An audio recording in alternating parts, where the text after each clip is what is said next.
Kenneth? All right. Good morning. Serving as Kentucky's Attorney General is the honor of my lifetime. I love this job because every morning when I go to it, I don't feel like I'm going to do a job or to go to work. I feel like I'm going to serve a mission. Our mission in the Attorney General's office is pretty simple. We believe every Kentucky family deserves to live in a safe neighborhood and have a real path to prosperity. But what is a safe neighborhood? It's not only a neighborhood free from violence, Chief, it's a neighborhood, as you know, free from drugs. The opioid epidemic and our addiction crisis is the challenge of our times. It's the greatest challenge to the lives of our people here in Kentucky. Every single day in Kentucky, we lose 4 Kentuckians, friends, family members, and neighbors to a fatal overdose. We'll lose 4 Kentuckians today. But it's also the single greatest threat to our families. It is ripping apart our families at the seams. We have more children living in foster care and kinship care than ever before that have either lost a parent who has lost their life or has lost a parent because drugs have taken away their ability to parent. And those children are going to suffer from that trauma for their entire lives. And it's our single greatest threat to job growth here in Kentucky. To recruiting and building the types of jobs that we want our kids and our kids' kids to be able to hold. Anywhere you go in Kentucky right now, employers will tell you that their single greatest challenge is finding enough skilled workers that can pass that drug test week after week after week. So I mean it when I say that this drug epidemic is the single greatest challenge we face as a Commonwealth. And you see it all across the country. It permeates our news, both local and national. And we see it right here in Kentucky, right here in Lexington. Many of you all know about 8 months ago in downtown Lexington on a Thursday at 3 in the afternoon, one of our investigators and I pulled an overdosing man from a car. It was right on Broadway, right in front of the Opera House. I watched that individual lying in the middle of the street in traffic turn from his normal color to blue to purple, and they'll tell you the next color is dead. He stopped breathing for several minutes, and as we prepared to do CPR, our wonderful police officers in Lexington showed up, used the Narcan, and were able to revive him. But that's what we're facing. An individual driving a car, I believe, using carfentanil at 3 o'clock in the afternoon on a Thursday in downtown Lexington. Lives are being lost. Children are losing parents, and parents are losing their children. We all know someone that we've lost. It's reached the point where every Kentuckian knows someone that they've lost, someone that they love, and we all have someone that we're worried about losing next.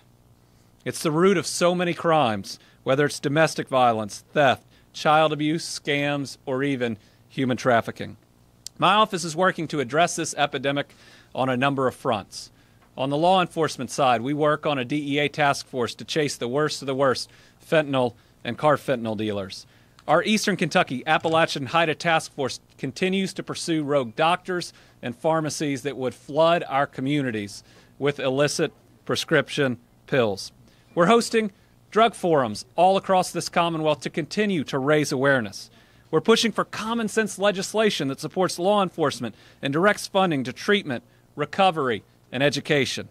And we've already provided over $8 million of settlement funds to 15 drug treatment centers all across Kentucky. And we see with our hardworking groups like the Hope Center and others what just a little bit of seed funding can do, how many more that they can help.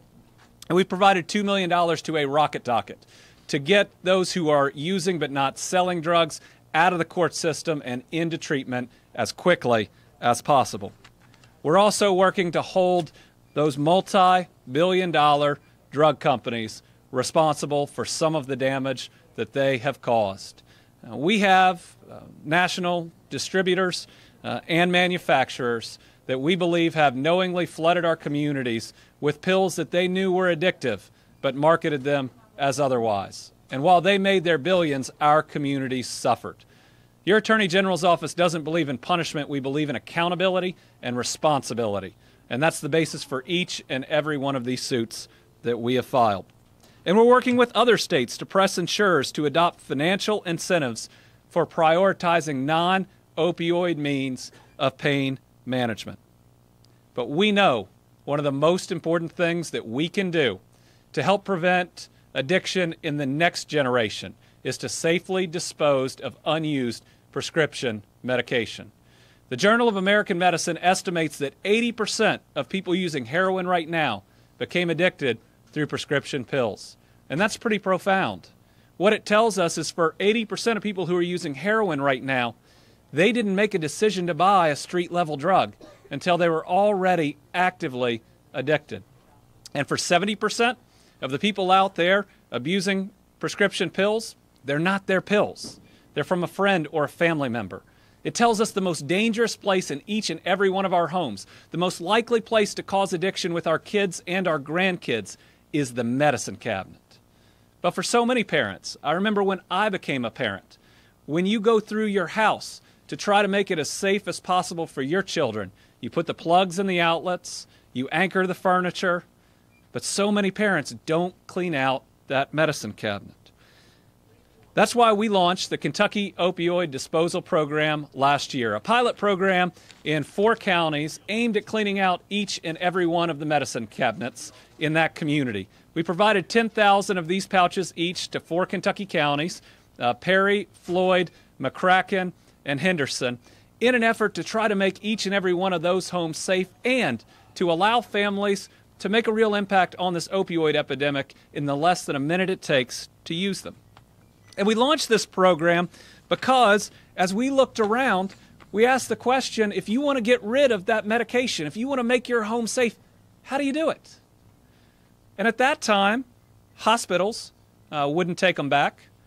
Pharmacies wouldn't take them back. And while we appreciate the drop boxes at our police and sheriff's office, there are folks who have transportation issues or maybe don't want to be seen putting their prescription pills in that bin. That's why I'm so excited about the announcement here today, because one of our largest national pharmacies is bucking the trend. They are taking responsibility and allowing the return of unused prescription medication at the same place that their customers come to get their new prescriptions. CVS is joining my office and other attorney generals across the country in helping to clean out our medicine cabinets. They understand the scope of the opioid epidemic and are stepping up to do their part to stem the tide. For far too long, there were limited options on how you could return your prescription medicine. But thanks to CVS, thanks to this first initiative, which I hope is a first initiative, CVS is making disposing of unused prescription medication so much easier. They have opened 9 of the kiosks you see here today throughout the state, and we certainly hope they will install many more. This is a true step in the right direction. It means every single person who comes into this facility has a safe way of disposing of their unused prescription medications. It can be things like fentanyl strips, which we see abused on a daily basis, and we know how dangerous they are. It can be your unused prescription opioids after a surgery, after a hip replacement, when you end up with a significant amount. It's a safe place to drop it off if you've lost a loved one that in the end of their life had so many different prescription medications to help ease their transition. Today is a big day. It's a step in the right direction, and it's a step in responsibility. A corporate citizen stepping up, doing the right thing, and because of it, Kentucky citizens are going to be much better off. I appreciate CVS's commitment to their clients and to our community, and I'm proud to stand here with them today. I now get to introduce Thomas Moriarty, Chief Policy and External Affairs Officers from CVS, who's joining us today to tell us more about these nationwide efforts. Thomas, on behalf of the Commonwealth of Kentucky, thank you very much. Thank you, General. Thank you very much. Well, thank you all for being here. The opioid crisis, as the General has outlined, is a complicated problem that didn't begin overnight and won't be solved overnight.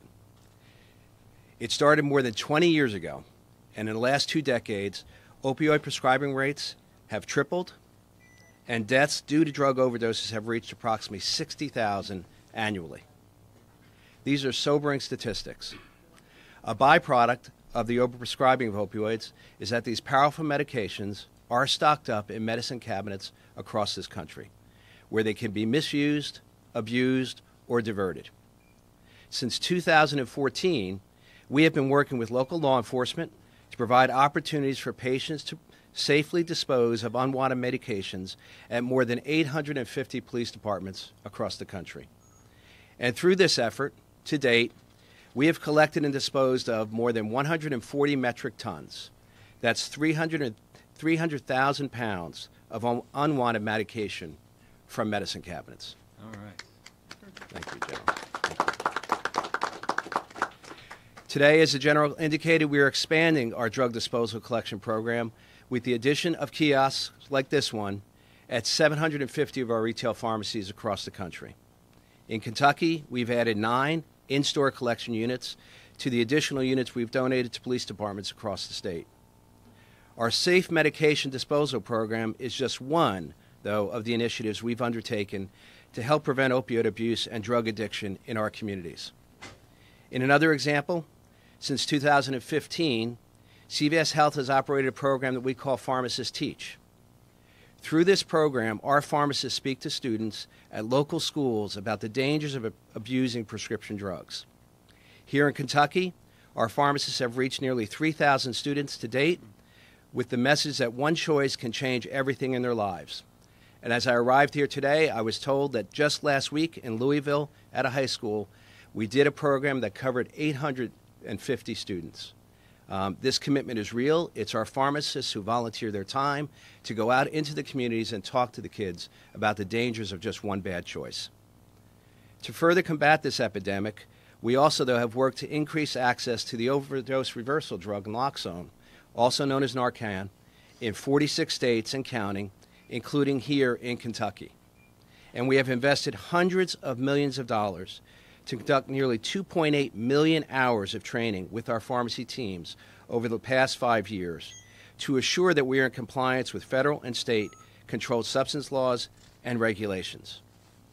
As a result of this work, over the last 5 years, we have seen a drop of nearly 30% in opioid dispensing in our pharmacies. We're proud of that result, but we know that it is not enough. That's why we recently announced additional steps to bolster our fight against this epidemic. We are limiting the supply of opioids dispensed to 7 days for our CVS Caremark patients with certain acute conditions, following a dental procedure, an ankle sprain, and who are new to opioid therapy. This aligns with the limits on opioid dispensing set by the country's foremost authorities and public health experts at the Centers for Disease Control. And in so many tragic stories of opioid abuse and misuse, we hear that patients didn't know or understand how powerful and addictive these medications can be. To address this, our pharmacists have further strengthened our counseling with patients about the risk of dependence and addiction tied to opioid use, the importance of keeping medications secure in the home, and, most importantly, the methods of proper disposal of unused medications. Our efforts to help address the opioid epidemic are rooted in our focus in the communities that we serve and making that commitment locally. The opioid epidemic has no single cause, and as we all know, it doesn't discriminate. It exists in our cities, in the suburbs, and across rural America. Without a doubt, it will require a multi-pronged effort involving many healthcare stakeholders. We are very proud to be working here in Kentucky and across the country with leaders like those that you see here today who are making a meaningful impact on this epidemic. Now, I'm pleased to introduce our next speaker, Lexington Police Chief Weathers. Chief? Thank you.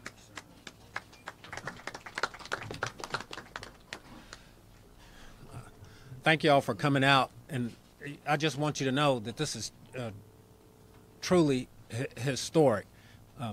To have a large corporation such as CVS take an active interest in their local communities, that's fabulous, sir, and I applaud you and CVS for doing that. I'm a big proponent of prevention, education, treatment, intervention, and education. CVS is hitting on all of those cylinders. Providing this drop box will provide wonders in the area of prevention. Partnering with law enforcement by providing the boxes to the Lexington Police Department and the sheriff, that's amazing. I mean, look at the tons of medication that we're taking in our downtown locations, and now having boxes out and more accessible to people in the community means that more lives are going to be saved, that less access to some of these opioids that are destroying or adversely affecting our community and destroying lives. That's amazing. Educating our young people, educating their customers on the dangers and effects of these type of drugs. You can't ask for anything more. Providing naloxone, Narcan for some of our people that are already affected, that's a true commitment to the community. Those are the kind of people that we need doing business here in Fayette County. So on behalf of the mayor, on behalf of the Commissioner of Public Safety and all our public safety partners, thank you very much, CVS. Thank you, Chief. I'm Sharon Tankersley, and I'm the director of Voices of Hope. We are a recovery support group here in Lexington, and we're honored to be a part of this here today, taking part in this notable event. I would momentarily, before I turn my comments toward the box and the occasion, like to take a moment to recognize a few of my slightly younger colleagues. I have the privilege of working with some of the UK College of Pharmacy students on a 3-year service learning project, and this seemed like the perfect opportunity for them to come out and support the future of their field. CVS is leading the way, and we are training these young people in Fayette County to become part of that community-based solution for the future. So I wanted to recognize them. And I also would like to give my thanks and respect to the Attorney General and his staff, and thanks for inviting us here, as well as the leadership of CVS Health. For both entities, for both offices, always seeking to provide innovative community-based strategies in response to this public health crisis. Safe storage and disposal of medications, as we know, is a proven strategy to protect our families in this community and others from harm. It is a simple way, kind of a no-brainer of a way for citizens in every home in this community to be part of the solution to this problem. And so we at Voices of Hope take every chance to be part of these cross-sector collaborations, these efforts where we see government and corporate America and nonprofits and the private sector, the families and individuals in the homes across our state to come together to be part of addressing the needs of those that are impacted by this epidemic. And so we are honored, as I said, to be part of this moment where we're officially launching the use of this box in this community, and hopefully many more to come after. Thank you.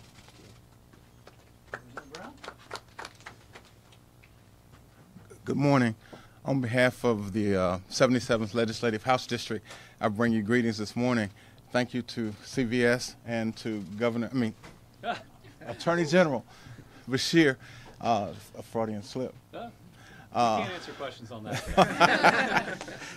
It is a pleasure to be here to announce this great initiative that will deal with the opioid crisis in our community and the issues and concerns that affect so many, and being able to, in terms of treatment and in terms of intervention, be able to provide a method for eliminating and downgrading the opioids and dangerous medications that may be in our file cabinets at home and that may be in our home that we can't get rid of and we don't know how to get rid of.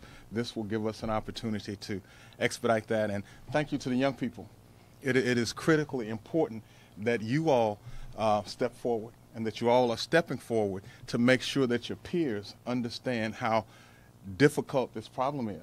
It's easy to get in, but so very hard to get out. So want to make sure that as you all are ambassadors for what is concerned, for what we're concerned with, is that you talk to your friends about not going down that rabbit hole. Okay? Thank you all very much. Thank you for being here. We appreciate you. Thank you. We have anybody else? Well, you know, when we announced our Kentucky Opioid Disposal Program, I talked about hope coming in a 1-pound pouch. Today, we have a little more hope coming in a very heavy drop box. But now that we are working and CVS has stepped up to really create access to safely dispose of prescription medications, it is on us to push the responsibility of each and every Kentuckian to use these options, whether it's the pouch or the drop box. Let's make sure that we clean out each and every medicine cabinet in each and every home throughout Kentucky. So we'll take questions now on this program, and then afterwards I'm happy to answer any other questions outside, but I think we owe it to CVS for some of the other things that may be going around in Kentucky to answer those separately. Anybody? We that clear? All right. Thank you very much. Thank you. Thank you. Nice to meet you. Do we have?